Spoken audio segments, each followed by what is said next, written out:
Yung tsunami last 1970s. Mga 16 years old pa ako noon.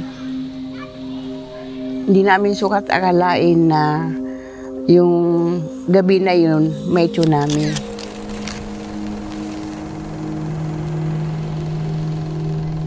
Pero yung iniwan namin dito ng mga bahay namin, ano na yun, wash out na yun, ni isa mang poste walang natira. May duman din dito na baha. Lahat ng mga gamit namin, mga naanod na hindi na namin alam.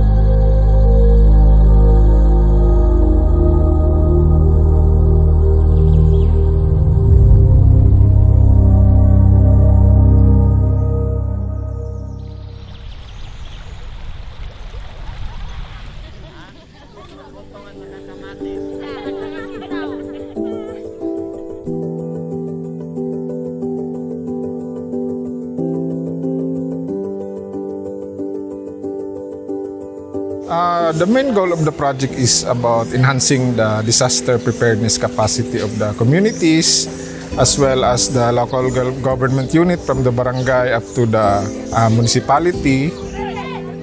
And one thing unique about the project is enhancing the preparedness and response capacities of the community as well as the farmers. Because farmers are often the ones that are reluctant to evacuate because they have livestock, their crops, their harvest during emergencies.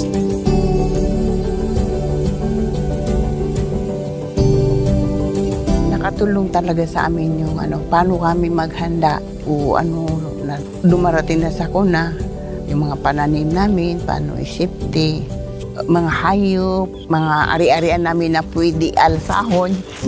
O dadalhin sa evacuation center, halimbawa kung may darating na sakuna. Napakaganda yung resulta ng collaboration ng Action Against Hunger with the Provincial Government of Maguindanao del Sur kasi kagaya nito meron tayong end-to-end early warning system.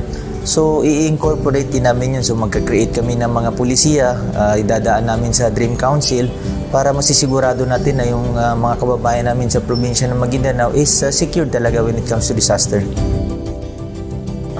In all of the activities, the participation and the collaboration between the barangay local government unit and the municipal government unit has been very active. Through the project, the plans of the BDRRM plans of the barangay has been completed as well as the contingency plan, which integrates the preparedness protocol of the farmers. Tinuro sa amin yung mga early warning system at kung paano namin malalaman ang mga darating na bagyo. Halimbawa, kinig kami sa radio na may papasok na bagyo. Kaya doon, inaano yung mga sign. Halimbawa kung mayroon nakatanim na hindi pa na-harvest, bago madumating, kailangan na-harvest na yung mga dapat i-harvest. At saka yung mga punla, mga seedlings na yun tinatago sa isang safety na lugar. At saka yung sa CHD naman, kung paano mag-save ng pera. Halimbawa may savings ka, at saka may sakuna or kung anong dumating na mga problema, mayroon ka kaagad matatakbuhan na mayroon kang ipon na pwede mong magamit.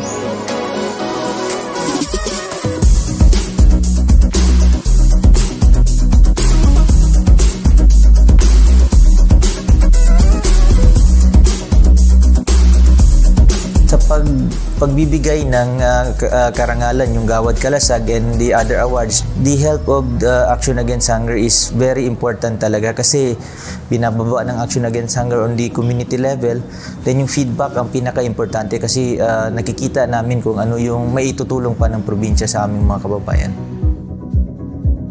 After the community drill, they acknowledge that the actions that have been conducted, the community consultations, the risk assessment were very helpful. Actually, nung nangyari yun, medyo teary-eyed kasi hindi ko in-expect na ganun yung participation nila kasi hindi kami nakakita ng ganun na participation na halos 100% nung nasa community. In-involve nila lahat, pati yung PWD, yung kanilang matanda, lahat talaga in-involve nila. Doon natin makikita, ma'am, na effective yung naging intervention nung inyong agency, nung Action Against Hunger.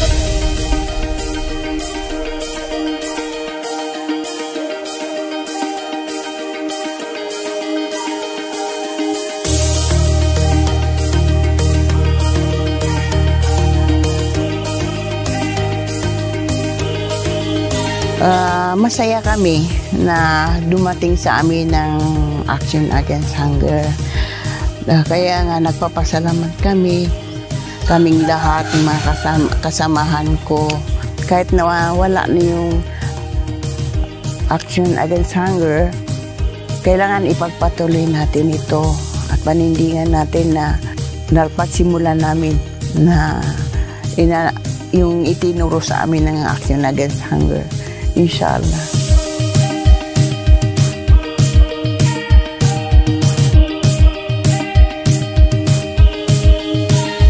Gusto ko lang talaga magpasalamat sa Action Against Hunger for the continued support.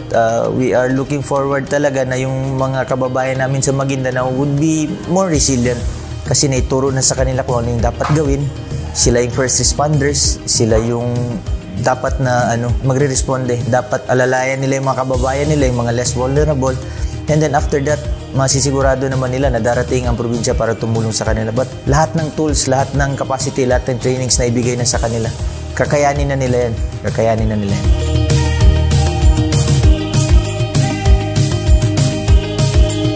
Nakatulong talaga sa amin yung paano kami maghanda. Inshallah, nakahanda na.